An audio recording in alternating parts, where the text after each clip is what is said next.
আসসালামু আলাইকুম, কেমন আছেন আপনারা সবাই? আমি মোহাম্মদ সাজু কাজী, প্রতিবন্ধী ফান ফুলবাড়ি কুড়িগ্রামের পরিচালক। আপনাদের বরাবরই চেষ্টা করি অসহায়, দুর্বিষহ, দুঃখ বেদনা জড়িত মানুষগুলোকে আপনাদের সামনে প্রেজেন্ট করি।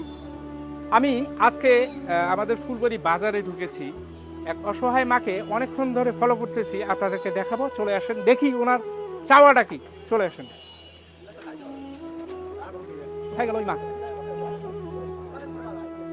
ওই গেল ওই মা, এটা দেখলাম এলাই গেল, কোথায় হারা গেল দেখি। কিন্তু নিমিশের মধ্যে হারা গেল দেখি। এদিকে নাই, ওইদিকে থাকতে পারে। চলো আসেন আসেন আসেন।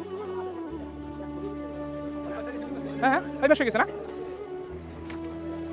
আসেন আসেন দেখি কই গেছে। ভালো আছেন না? পাই গেছি আমি। হ্যাঁ, উনিও তো না। ওই না গেল কোথায়? আরে এলাই হারে গেল। এই এখনই দেখলাম, এইদিকে আসলো, এইদিকে গিয়ে নাই। আসলে উনি নিমিশেই কোথায় যে গেল বুঝলাম না। আমি ওনাকে অনেকক্ষণ ধরে ফলো করতেছি। আমার ক্যামেরাম্যান আজকে আমার সঙ্গে না আসার কারণে কিন্তু আজকে বিলম্ব হলো। এই কারণে আবারও খুঁজতেছি, দেখি কোথায় আছে। আসেন একটু।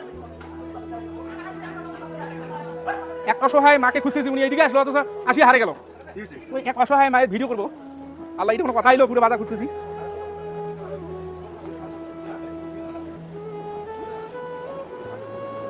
আরে এটা কোনো কথা হইলো? হ্যাঁ,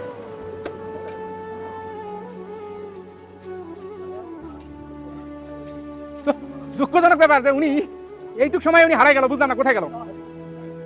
আশ্চর্য একটা ঘটনা। এইদিকে ঢুকলে এইদিকে নাই। আমার উচিত ছিল না পিছিয়ে পিছিয়ে আসা। আমার ক্যামেরাম্যান না থাকার কারণে আমি ওনাকে পাইলাম না। হইলো এটা। আসো আসো দেখি, ওইদিকে দেখি আরেকবার।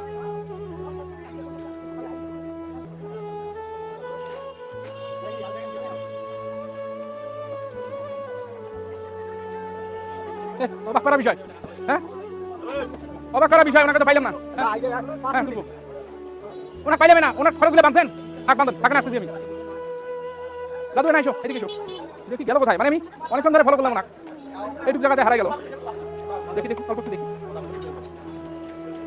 অবাক করা বিষয়।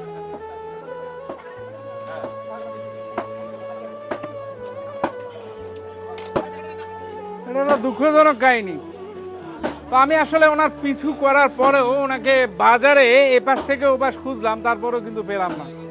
আসলে বুঝলাম না, এটা আসলে আমার দুর্ভাগ্য যে আমি ওই মায়ের পাশে দাঁড়াইতে পারলাম না আজকের জন্য। তো আমি বরাবরই চেষ্টা করি অসহায় মানুষকে আপনাদের সামনে প্রেজেন্ট করার জন্য। যদি ভালো লাগে আমার এই ভিডিওগুলো, অবশ্যই লাইক কমেন্ট শেয়ার করে সবাইকে দেখার সুযোগ করে দিবেন। কেন নয়, আমার এই পরিবারের শুধুমাত্র যারা দুর্বিষহ জীবনযাপন, কষ্ট যে কি জিনিস তারা কিন্তু বোঝে বা উপলব্ধি করে। আপনারা যদি তাদের শরণাপন্ন হন তাহলে বুঝতে পারবেন কি যে দুঃখ, কি যে বেদনা, কি যে কষ্ট নিয়ে চলে তারা।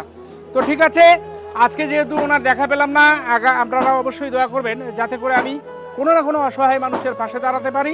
সে আশা প্রত্যাশা রেখে আগামী নতুন কোনো ভিডিও দেখার আমন্ত্রণ জানিয়ে আজকের মতো বিদায় নিচ্ছি। ভালো থাকবেন, সুস্থ থাকবেন। আল্লাহ হাফেজ।